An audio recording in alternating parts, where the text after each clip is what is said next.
Hola, ¿cómo están? Buenas tardes a todos. Grupo 1 y Grupo 2 de la asignatura de Anatomía Humana de Medicina en la Universidad de Carabobo. Disculpen no presentarles esta clase de vía presencial. Tuve un altercado con una cirugía y bueno, no pude llegar el día de la presentación. Les hago llegar esto vía online para que tengan un resumen de la clase que se iba a dar el jueves. Bueno, el día de hoy o el jueves les tocaba explicarle anatomía de los músculos del cuello, tórax y dorso, una clase bastante amena, donde van a empezar a saber de lo que son los orígenes, inserciones, funcionamiento de estos músculos que tienen que ver con el eje axial. Y bueno, aprender por supuesto cuáles son y cómo se ubican, dónde están, qué función tienen mayormente estos, o qué función hacen sobre el cuello, el tórax, el dorso y conocer también la anatomía de qué es la fibra muscular y todo ello.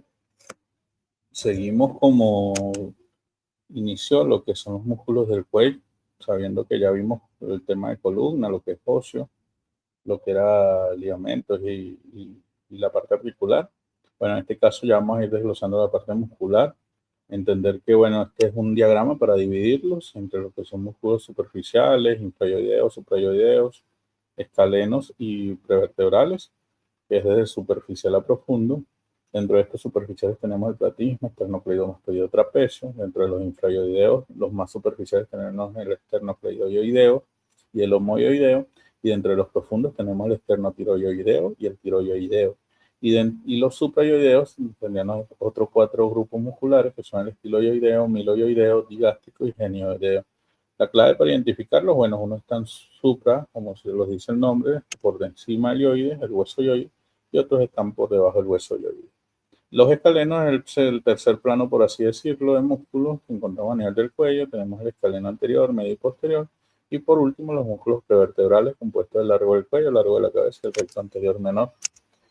Dentro de estos músculos, como pueden ver en la imagen, en el diagrama, podemos encontrar un paquete que rodea todo lo que es el eje de la columna vertebral a nivel anterior y posterior. Tenemos músculos que también van desde la parte del cráneo hacia la clavícula, tienen sus orígenes e inserciones en estos mismos puntos y, por supuesto, producen movimientos de lateralización, flexión, extensión, rotación, que van inmersos a lo que es la parte de la musculatura del cuello.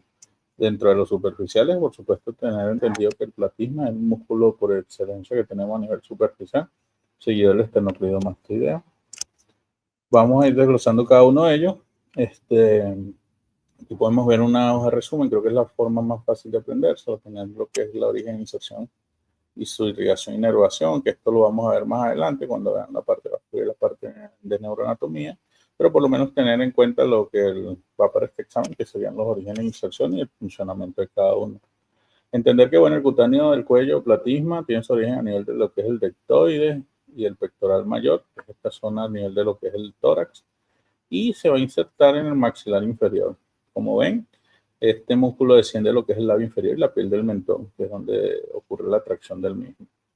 Siguiendo a este, el esternocleidomastoideo, un músculo más lateral que va a rodear lo que, como su nombre lo dice, las claviculares, que se insertan en el tercio medio de la clavícula y comprenden un conjunto de fibras cruzadas, y el eje external, que se inserta a nivel del manubrio external y se cruza con el lado opuesto, ambos se unen hacia la parte de arriba.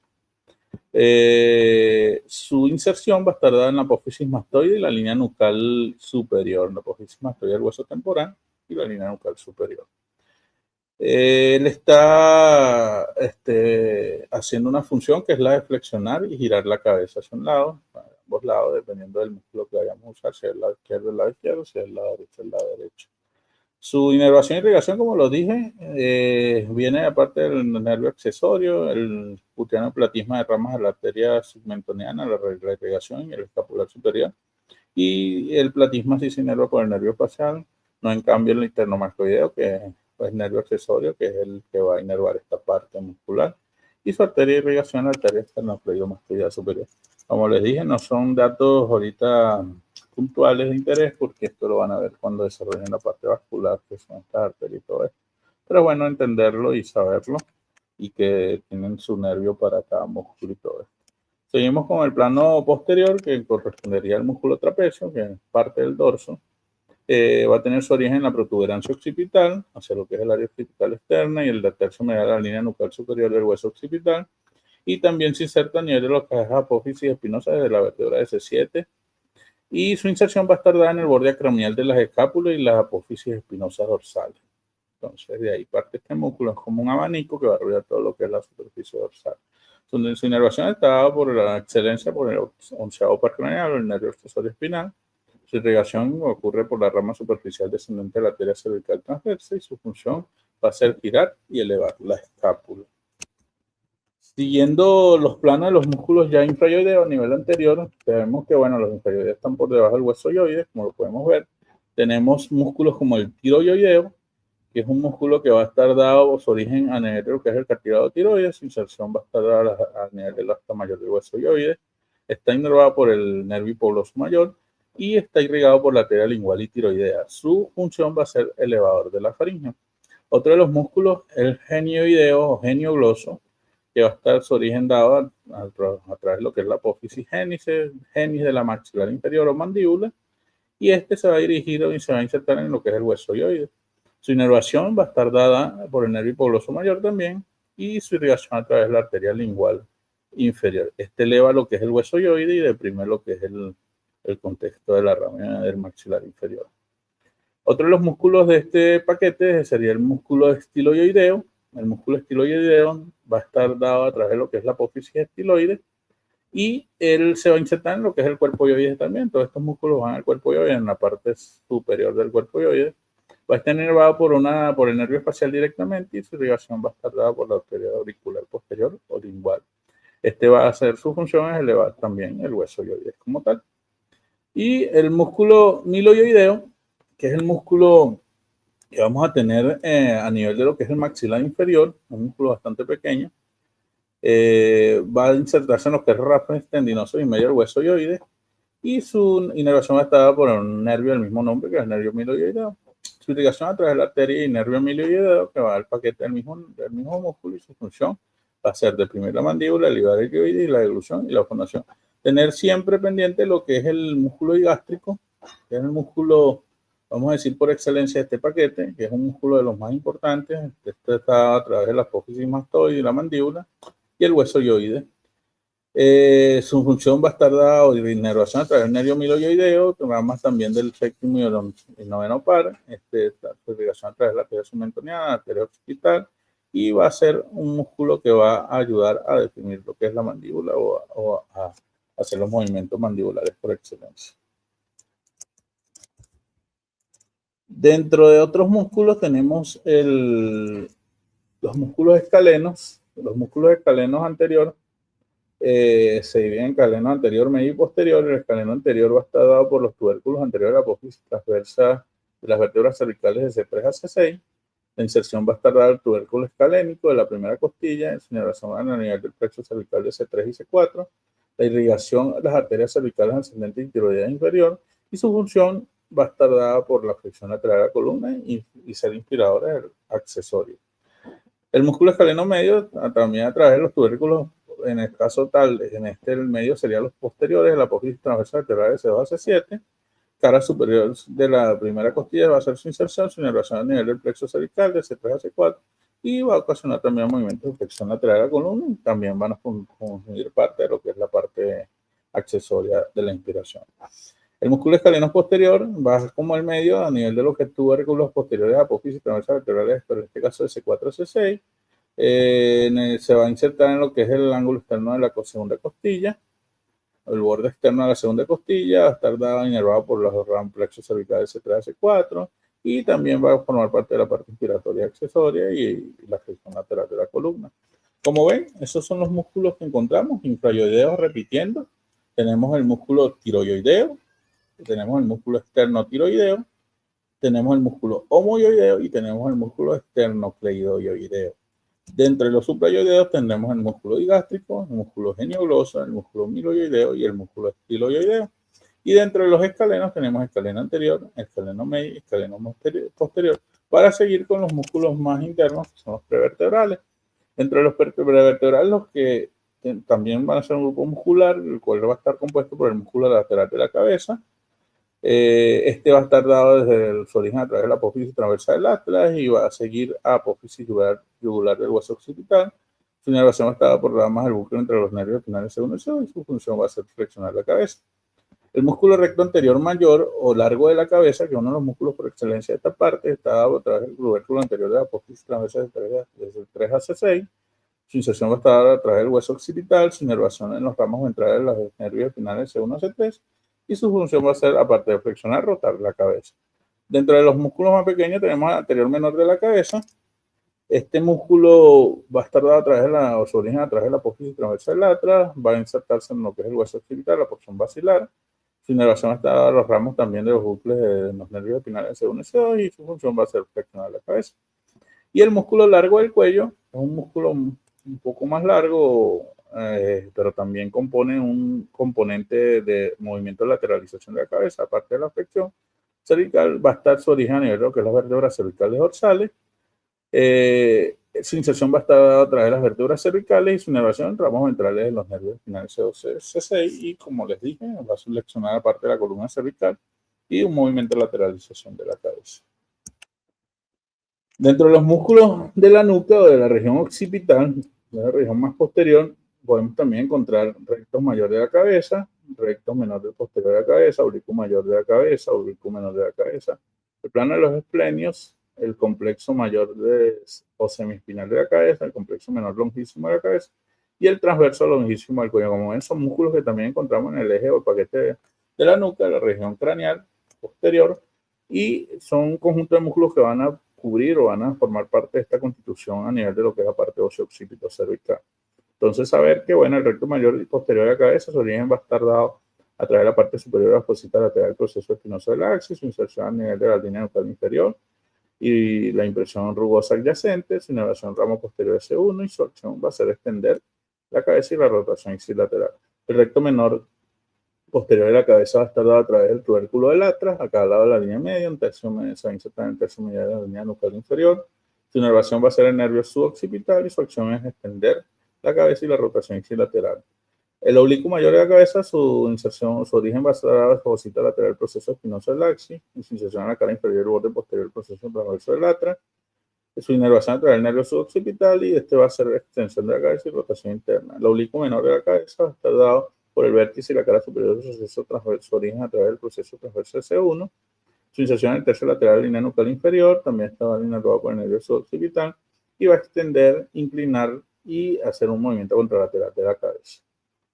Los esplenios, bueno, están dados por los orígenes a nivel del ligamento nucal, en la mitad inferior, inserción en la apófisis transversa de C1 a C3, su inervación del ramo posterior de C3 a C5, y su acción va a ser extender la cabeza y la columna cervical. El complejo mayor o semiespinal de la cabeza va a estar dado su origen a través de los vértices de los procesos transversos de T1 a T6. Su inserción va a estar dada a nivel lateral de la cresta occipital externa entre las dos líneas nucales. Su inervación a nivel del nervio occipital mayor, que es una rama de C2, y su acción va a ser extensión de la cabeza e inclinación ipsilateral de la misma. El complejo menor o longísimo de la cabeza, su origen va a estar dado a nivel de la unión de la base del proceso transverso en el proceso articular de C4 a T1. Su inserción en lo que es el vértice posterior y borde posterior del proceso mastoide, su inervación en el ramo posterior de C4 T1, y su acción va a ser extensión de la cabeza y rotación cervical ipsilateral. El transverso longísimo del cuello, en este caso, su origen va a estar dado en el vértice del proceso transverso de T1 a T5, su inserción en los tubérculos posteriores del proceso transverso de C4 a C7, y su acción va a ser extensión de la columna cervical e inclinación lateral. Dentro de otras cosas que tenemos que conocer son las fascias superficiales, algo parte del compendio también, la fascia cervical superficial del cuello o fascias del cuello. Tenemos la superior, que va a estar dada a través de la línea nucal superior, la apófisis mastoide, fascia masentérica y el borde inferior de la mandíbula, y la inferior, que va a abarcar todo lo que es la escotadura yugular, el manubrio, el esternón, en la cara superior de la clavícula y en el borde posterior de la espina de la escápula. Como es una fascia que cubre todo lo que es el componente muscular, y va a estar protegiendo también todas estas estructuras musculares y vasculares que van a encontrar. Hay distintas fascias, entre estas, bueno, les describí la fascia cervical superficial. Tenemos aquí un esquema donde podemos ver en azul lo que es la lámina superficial, en rojo lo que es la lámina, por así decirlo, pretraqueal, todo este componente. Y en un poquito morado, por así decirlo, lo que es la rama o la lámina prevertebral. Como ven, constituyen o separan todas las cavidades musculares desde el superficial a profundo. Y también tenemos una lámina que es la vaina vascular, que está rodeada a través de su fascia o el complejo vascular como tal. Todo esto nos hace división de lo que es la parte anterior y posterior de los músculos que se encuentran en la parte del cuello. Aquí tenemos que la lámina superficial, en su origen superior, tenemos la protuberancia occipital externa y la línea nucal superior del cráneo. Anterior tenemos el hueso oioides, inferior tenemos la columna vertebral acromion, la escápula y el manubrio del esternón. Y posteriormente tenemos el ligamento nucal de la columna vertebral. Dentro de la parte muscular, lo que es de la lámina pretraqueal, tenemos los músculos infraoideos. Y dentro de la parte visceral vamos a tener lo que es la glándula tiroides, la tráquea y el esófago. Como ven, ya se divide la lámina pretraqueal, se divide en dos, una parte muscular y una parte visceral. Dentro de la lámina prevertebral y la vaina carotidia tenemos inserción superior, la base del cráneo, inserción anterior, lo que es la apófisis transversa y los cuerpos vertebrales de la columna vertebral, inserciones posteriores en lo que es el ligamento nucal de la columna vertebral y inserción inferior, lo que es la fascia endotorácica de la caja torácica. ¿Qué espacio nos forma? Bueno, los espacios que nos forman son varios. Dentro de ellos vamos a conocer los espacios pretraqueales, los espacios retrofaringeos, el espacio facial de la lámina dentro de la lámina prevertebral, y también tenemos espacios retroesofágicos, espacios interlaminar, espacios intertransversos, entre otras cosas, para subdividir lo que es lo que es los índices o las similitudes lineales de lo que es la columna cervical en este caso. Sin embargo, bueno, conocer que estos son los espacios que forman cada lámina, cada fascia, y estos espacios van a estar constituidos ya sea por un límite, un origen, ya sea anterior o posterior, y que van a estar inmersos en lo que es la anatomía microscópica o descriptiva de lo que es la columna vertebral.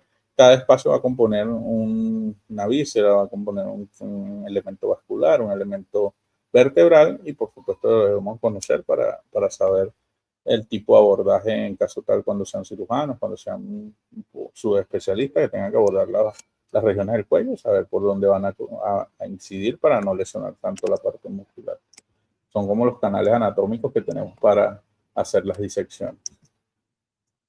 Aquí, bueno, hacemos un break, pasamos de lo que es el cuello y dorso a los otros músculos. Generalmente que tu profesor diga examen sorpresa y que toda tu vida falsa frente a tus ojos, eso es lo que nos pasa a todos empezando. Sin embargo, cada vez vamos a ir perdiendo el miedo a esta situación, pero es algo que nos tenemos que enfrentar apenas empecemos a estudiar las carreras que desean. Seguimos con los músculos del dorso y los músculos del tórax. Aquí tenemos un complejo muscular bastante importante también que nos van a cubrir lo que es la parte de la espalda, la parte del tórax, como propiamente dicho. Dentro de los músculos del dorso tenemos superficiales, yo creo que les describí trapecio, porque también forma parte del eje cervical, esternocleidomastoideo, que también forma parte del eje cervical, y el dorsal ancho, que es uno que se agregaría a lo que es la parte dorsal. Dentro del grupo intermedio tenemos los angulares del omóplato, los romboides mayor, romboide menor, serrato menor posterior superior, serrato menor posterior inferior. Y dentro del grupo profundo tenemos los músculos de la masa común, entender muy bien este nombre porque se lo van a preguntar en algún momento de su vida. Eso, la masa común comprende el espinoso, el dorsal largo, el ilio costal, y el grupo de los esplenios, el esplenio de la cabeza y el esplenio del cuello. Les describí que los orígenes e inserciones, porque también forman parte del eje del cuello. Transversos espinosos, semiespinosos, músculos cortos son los músculos más internos que podemos encontrar, igual que los músculos de la nuca, y bueno, estos también se van a encontrar a nivel de lo que es la parte vertebral y la parte muscular posterior más interna del dorso. Aquí tenemos el primero, el trapecio, ya les había hablado un poco de este, es un músculo como parece un abanico, tiene una porción descendente como su origen a nivel del tercio medial de la línea nucal superior, sigue a la porción transversal de fibras medias y ligamentos nucales y baja hacia lo que es los procesos espinosos de las vértebras C1 a C6, procesos espinosos y ligamentos supraespinosos de las vértebras C7 a T3, que es la porción transversal. Y su porción ascendente, que son fibras inferiores, van a los procesos espinosos y ligamentos supraespinosos de T4 a T12.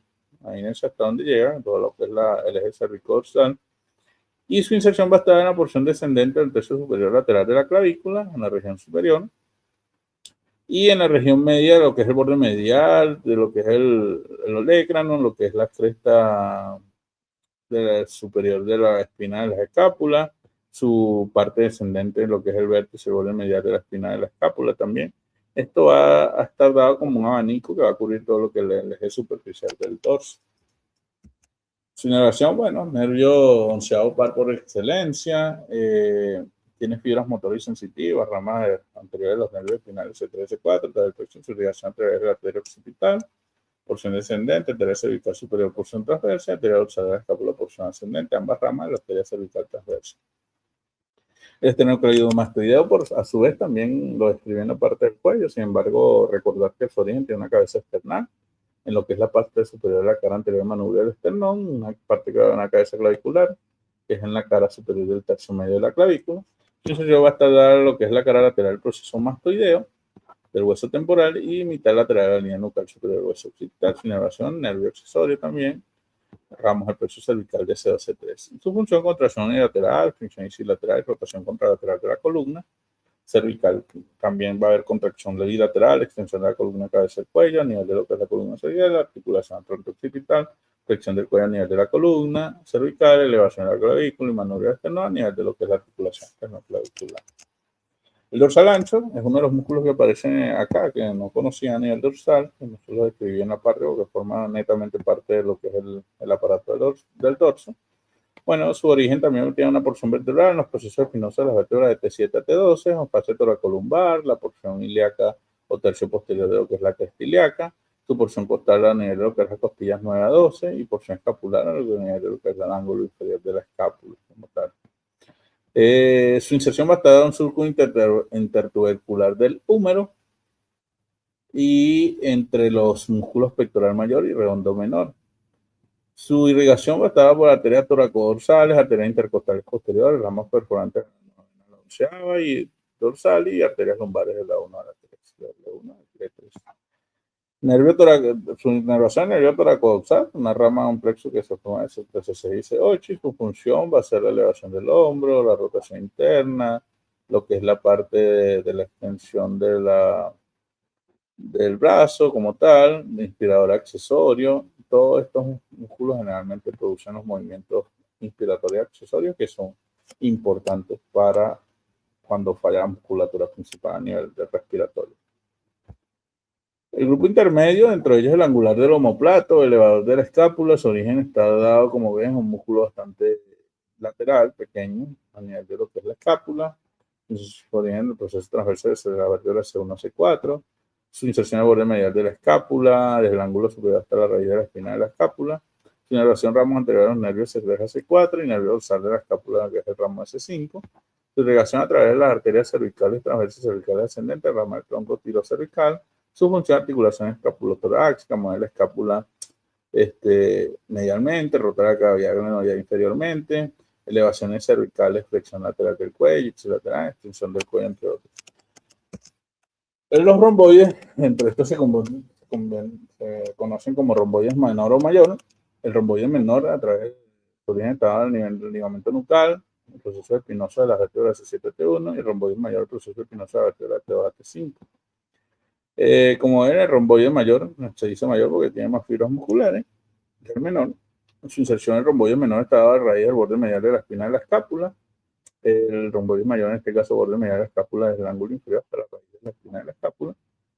Su irrigación, el nervio dorsal de la escápula de C4 a C5, arterias escapulares dorsales, ramas profundas de arterias cervicales transversas, ramas dorsales de las 5 o 6 arterias intercostales posteriores superiores.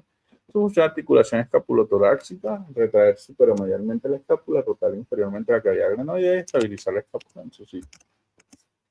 El serrato menor postero superior, su origen está dado al nivel de lo que los ligamentos nucal, el ligamento nucal y las apófisis espinosas de las vértebras de C7 a T3. La inserción va a estar en la parte superior del borde de la segunda a la quinta costilla, su irrigación a través de la arteria intercostal y su inervación en el segundo al quinto nervio intercostal. Su función es elevar las costillas y ayudar a los procesos de inspiración.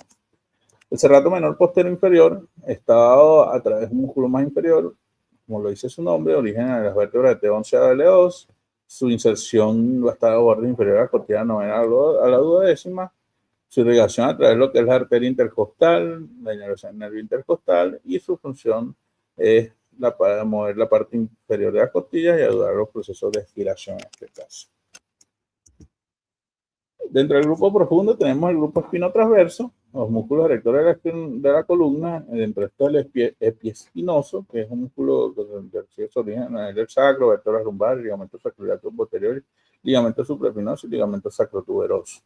Su inserción en la apófisis espinosa vertebral dorsales superiores, apófisis espinosa cervical y el hueso occipital. Una banda de músculo que va en toda la proyección del dorso.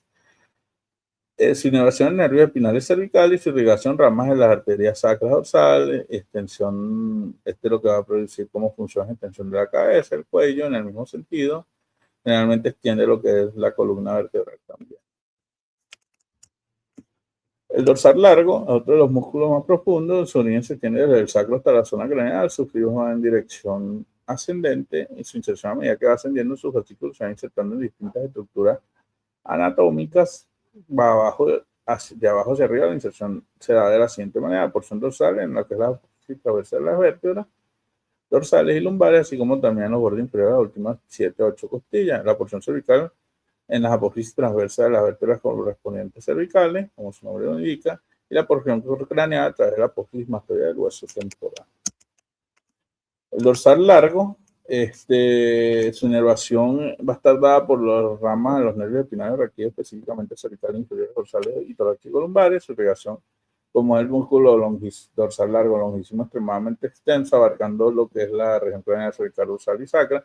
El músculo recibe nutrición sanguínea y eso va a dependiendo de la zona. En este sentido, lo que es la zona nutrida por las ramas superficiales y profundas, también descendente de la arteria occipital, así como también la arteria cervical transversa, arteria cervical profunda y arteria vertebral.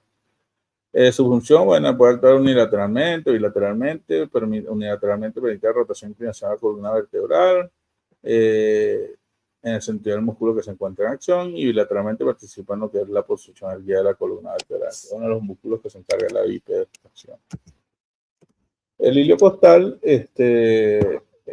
ahí se puede dividir en varias porciones también, lo que es el ilio costal cervical, a nivel de su origen a nivel ángulo de costilla de 3 a 6, ilio costal torácico, ángulo de costilla de 7 a 12, y el ilio costal lumbar, cresta lateral del sacro, extremo medial de la cresta ilíaca y fascia toracolumbar. Su inserción en el ilio costal cervical hasta el proceso transverso de las vértebras de C4 a C6, ilio costal torácico, ángulo de la costilla de 1 a 6, apófisis transversal de la vértebra C7, ilio costal lumbar, ángulo de las costillas de 5 a 12, proceso transversal de la vértebra L1 a L4, más la fascia toracolumbar adyacente. Su inervación hasta las ramas laterales, las ramas posteriores de los nervios espinales, irrigación de la parte cervical a través de las arterias occipitales, cervicales profundas y vertebrales, la parte torácica, lo que es las arterias intercostales posteriores y subcostales, y la parte lumbar, ramas de las arterias lumbares y sacras laterales. Su función: contracción bilateral, extensión de la columna y contracción y reflexión lateral de la columna vertebral ipsilateral. Los esplenios, bueno, ya los habíamos hablado anteriormente, forman también parte de lo que es los músculos del cuello y de la cabeza. El esplenio de la cabeza se origina en los procesos espinosos de las vértebras de C7 a T3, el ligamento nucal se inserta justo por debajo de la línea nucal superior lateral del hueso occipital, el proceso mastoideo del hueso temporal. El esplenio del cuello se origina en los procesos espinosos de las vértebras de T3 a T6 y se inserta en los procesos transversos de las vértebras de C1 a C3. Son inervados por los ramos de los nervios espinales, en este caso cervicales, medios e inferiores.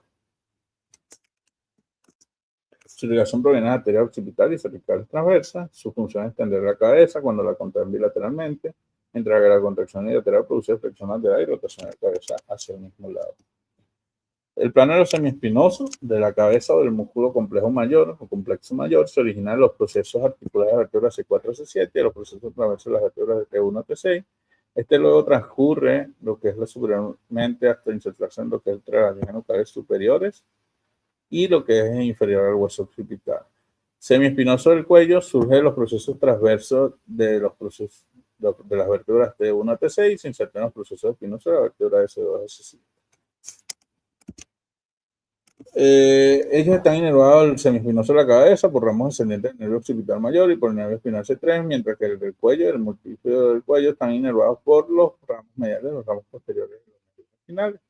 Reciben su irrigación mediante ramas de la arteria vertebral, cervical profunda y occipital, y su función va a ser de los músculos transverso-espinosos es la de extender la cabeza, el cuello durante la contracción bilateral, así como la flexión y rotación de la cabeza hacia el mismo lado durante la contracción unilateral. Los multífidos tienen su origen en la apófisis transversal, las vértebras de la columna cervical y dorsal y lumbar, mientras que en el sacro se originan en la espina ilíaca posterior superior y la cresta ilíaca. Luego se insertan en las apófisis espinosas las mismas vértebras. Como pueden ver, se dirigen en lo que es el plano vertebral como tal. Su inervación está dada dependiendo de los ramos posteriores de los nervios reactivos adyacentes. Su irrigación es responsabilidad arterioactiva superior. Su función es más tensión que rotación de la columna vertebral y ayudan a mantener una buena postura y estabilidad de la columna vertebral durante lo que es la bifurcación, sedestación y cualquier movimiento. Recuerden que todos estos músculos producen la de estar erguido en el momento de estar parado y a sostener lo que es el dorso y la columna vertebral para que ésta no fleje y no haga movimientos de hipercifosis, hiperlordosis o movimientos que nos llevarían hacia un buen balance sagital.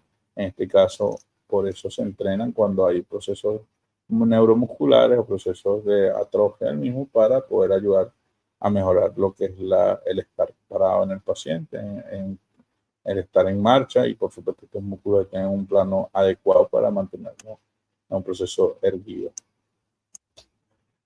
Músculos cortos podemos conocer los intertransversos, su origen insercionada por la apófisis transversa, como lo pueden ver en la imagen, a todas las vértebras, inervación rama dorsal de los nervios espinales y extracción, extender lo que es la columna vertebral, flexión lateral, estabilización durante los movimientos, y los interespinosos son otros músculos que entran en la apófisis espinosa de las vértebras, inervación ramos de los nervios espinales y flexión extender lo que es la columna vertebral. Hasta acá, bueno, músculos del dorso. Ven que son bastantes, hay que estudiar, hay que leer, porque se pueden confundir con un otro paquete muscular. Lo bueno es dividir entre el cual superficial, intermedio, posterior y los músculos más profundos. Y por supuesto aprenderse su origen e inserción.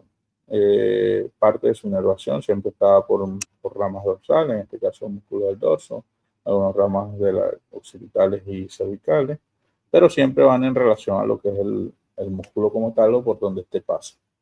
Aquí una imagen, que algunas veces no me dan ganas de ir a clase, y quizás esto le pase a todos, pero luego me acuerdo que soy yo el profesor, y tengo que ir y se me pasa. En este caso no pude ir la última vez por mi parte profesional, a veces sucede en emergencia y bueno, lamentablemente no pude asistir a la clase presencial, pero acá estoy cumpliendo mi parte académica con usted.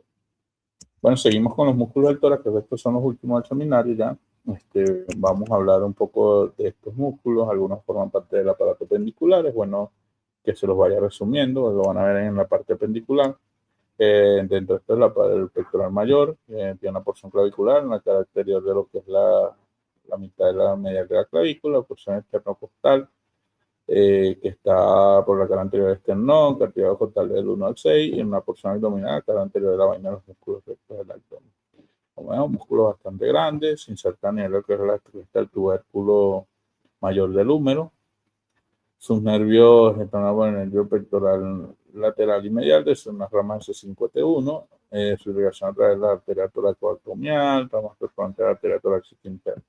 Sus funciones, como le dije, aparato pendicular, articulación del hombro, opción del brazo, reducción del brazo, flexión del brazo, clavicular, extensión del brazo, esternocostal, escápulo torácico, lleva la escápula anteriormente. Como ven, es muy importante el aparato pendicular. Cuando es pendicular, es uno de los músculos por excelencia que van a ver en el aparato del hombro o la articulación del hombro. Pectoral menor, un poco más pequeño, las fibras que están distribuidas en su origen a través de la tercera quinta costilla, cerca de los cartílagos costales, inserción en la cara medial superior de la apófisis coracoides de la escápula. Su inervación va a estar a los nervios pectorales mediales y laterales, su irrigación anterior toracoabdominal, arteria torácica superior, arteria torácica lateral. En su caso va a deprimir el hombro cuando la escápula está fija y elevación a la tercera y quinta costilla. El músculo subclavio, su origen estaba a través del cartílago costal y el borde espinal de la primera costilla. Su inserción a través de la cara anterior tercio medio de la clavícula, como tal. Su rama clavicular, su irrigación está en la rama clavicular, arteria toracoabdominal y la arteria supraescapular. Su inervación del nervio subclavio, una rama C5 C6. Y lo que va a hacer es fijar y deprimir lo que es la clavícula como tal.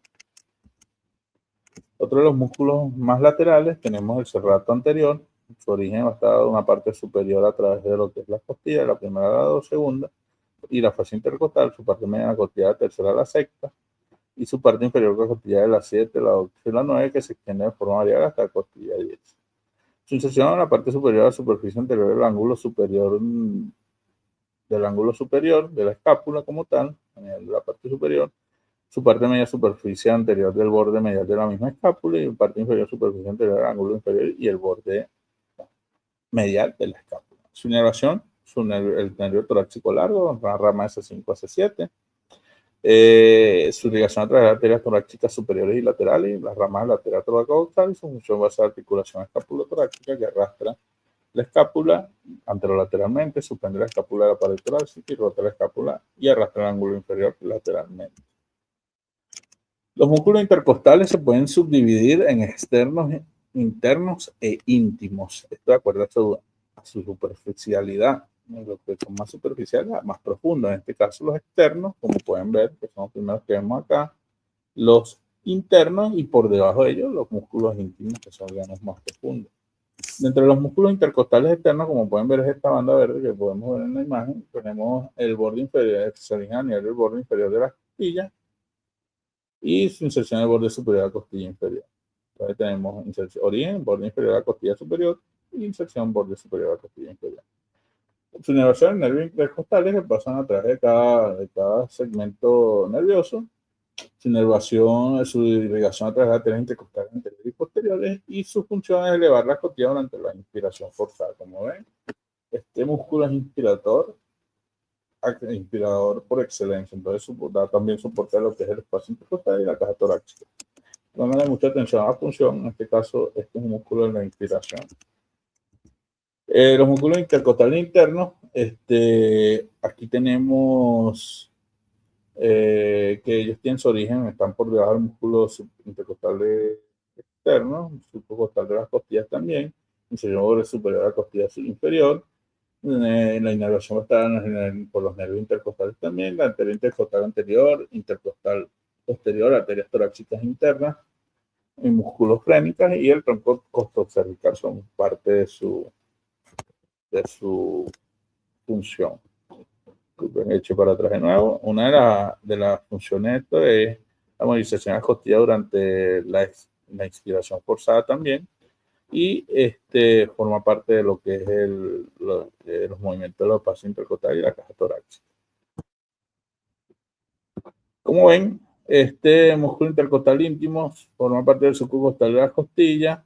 Su origen es el más profundo, también en el borde superior de la costilla inferior. Es un abanico de músculos que están subdivididos de superficial a profundo, sus orígenes, inserciones es la misma y las inervaciones es la misma.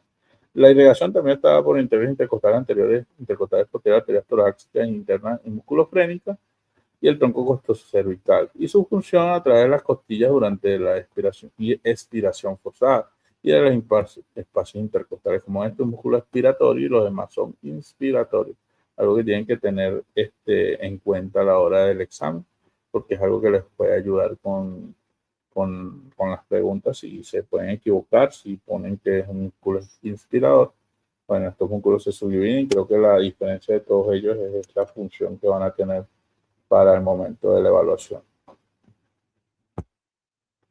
Los músculos subcostales son músculos que encontramos, vamos a decir, como su nombre lo dice, subcostal. Su origen va a estar en superficies posteriores internas de la sexta a las 6 últimas costillas, perdón. Su inserción está dada a través de la superficie interna de las costillas, 2 o 3 niveles por debajo del origen, y su función es el de deprimir las costillas. Tenemos también los músculos triangulares del esternón transverso del tórax. Su línea de inserción dan lo que es la fibra transverso, comienzan en la cara posterior del hueso y en la apófisis cipoide, y luego se dirigen hacia lo que es los ángulos laterales en dirección superior para insertarse en el cartílago costal que pertenece a la costilla verdadera, la tercera, cuarta, quinta y sexta. Su inervación a través de la fibra muscular de estos inervados son por los nervios intercostales, y su función de este músculo como parte de la musculatura respiratoria, que al respirar su fibra es capaz de producir un movimiento del cartílago donde se inserta, el cual genera específicamente un movimiento de inspiración y expiración. Es decir, lo que hace es deprimir y producir un movimiento respiratorio funcional para que todo el cuerpo pueda, sus pulmones puedan expandir y llenarse de oxígeno. El diafragma, a su vez, forma parte de este complejo muscular torácico, pero también separa lo que es la cavidad abdominal, es un músculo cual su función es la inspiración por excelencia, ya que él ayuda a que haya un proceso de llenado de la parte pulmonar en sus movimientos, y bueno, es un músculo bastante importante este eje torácico. Su origen en el sector transverso, que es pleuroperitoneal y la pared corporal. Su inserción se inserta en un tendón central que se dirige desde la parte vertebral a lo que es el apéndice cifoide y el grupo de la pared corporal.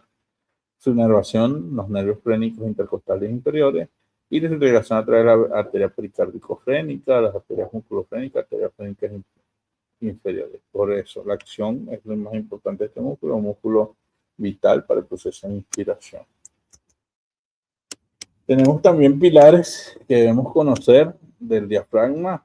En la porción lumbar se encuentran los pilares principales, que es el pilar derecho, que se inserta del L1 al L3, y un pilar izquierdo que se inserta entre el L1 y el L2, y emiten fibras medianas en forma de parte anterior que forman el hiato aórtico como tal, y laterales y medianas. Y la porción costal lateralmente se fija en la cara medial de lo que es la 12, 11 y 10ª costilla por formar las arcadas de Senag, que es un proceso de arco que se forma o un ángulo de disección para la parte torácica de este músculo como tal. También tenemos fascias acá en el tórax, las hojas superficial y profunda. Tenemos una cara anterior del pectoral mayor que está cubierta por la hoja superficial de la fascia del pectoral, del mismo músculo. Por el lado medial se continúa con el periósteo del esternón, y por arriba con el periósteo de la clavícula, y lateralmente con la fascia deltoidea del músculo deltoideo del brazo. Y las hojas superficial y profunda se juntan en dos lugares formando un surco deltoideo pectoral y un borde inferior del pectoral mayor. La fascia superficial continúa con la fascia axilar del hueso como tal, perdón, del músculo como tal. Este último constituye el fondo de la fosa axilar, lo que es la parte más hacia lo que es la región de axila, por cuyo perímetro se extiende hacia los músculos vecinos, formando un centro de excavación profunda que cubre la piel y la fosa axilar visiblemente visible exteriormente. Aparte de la fascia pectoral, la cavidad torácica está cubierta por dentro de la fascia endotorácica, que es una fascia más interna que se continúa también con el diafragma en forma de una capa de tejido conjuntivo bastante delgada. La fascia toracolumbar es una fascia bastante importante porque es asiento de muchas patologías desde el punto de vista neuroquirúrgico y desde el punto de vista de traumatología. Tratamos mucho cuando hay dolor en lo que es la parte lumbar. Hay un proceso que se llama fascitis, y es la inflamación de esta misma fascia, de esta tela que cubre esa parte muscular, y que, bueno, evidentemente al inflamarse también puede alterar funciones como la movilización o dolor cuando hay movilización. Cubre los músculos profundos del dorso y del tronco. Por encima pasa anteriormente el serrato posterior superior y se continúa con la lámina superficial de la hoja reactiva de la fase cervical del cuello. En un momento, esta fase se comunica. En la región torácica cubre el grupo profundo y lo separa del grupo superficial y intermedio. Medialmente se inserta los procesos espinosos de las vértebras torácicas lateralmente en los ángulos de la costilla, y consiste en 3 capas: la posterior, que para los procesos espinosos de las vértebras lumbares, la medial en punta de los procesos transversos de las vértebras dorsales, los ligamentos lumbares y los ligamentos transversos, y la anterior a los procesos transversos de las vértebras que recubren el cuadrado lumbar. Creo que aquí terminamos ya el tema. Es un tema bastante largo, saber resumir que tienen que separar los músculos, ya sea por superficial, medial, profundo y interno o prevertebral directamente, si es el más profundo, el plano más profundo. Cada músculo o cada componente tiene relación a una estructura anatómica. En el caso del cuello, el hueso yoide, para la parte anterior, suprayoideo, infrayoideo, son 4 músculos de cada lado. Aprenderse cuáles son de allá, cuáles son de acá, y se los van a aprender más fácil sabiendo origen e inserción.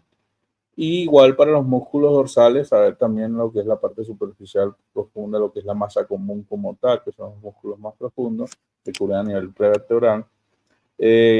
Conocer un poco de su irrigación, su inervación, siempre tratado en relación al músculo por donde este pasa, acordarse eso como mnemotecnia, si es cérvico dorsal, probablemente sean nervios accesorios espinales cervicales, dorsales, que siempre los hacen como que a menos de estudiar en el sentido de que la relación se ejerce de acuerdo al nombre del músculo o por donde este pasa.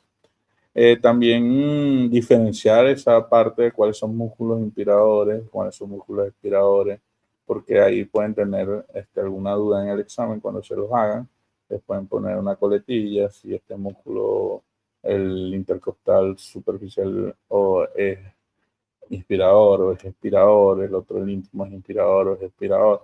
Y ahí es donde vienen los detalles en las preguntas que pueden hacer que divaguen y puedan tener alguna pregunta mala si la responden o no saben dónde están ubicados estos músculos y para qué funcionan.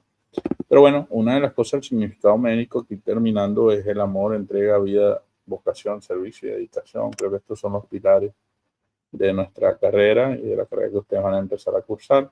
Espero los aprendan, espero tengan siempre en mente que las cosas sí se pueden lograr, que desde hoy día, aunque ustedes lo vean difícil, siempre va a haber un nuevo día, siempre van a poder hacerlo, trabajar grano en grano para que puedan ir acumulando victorias y victorias.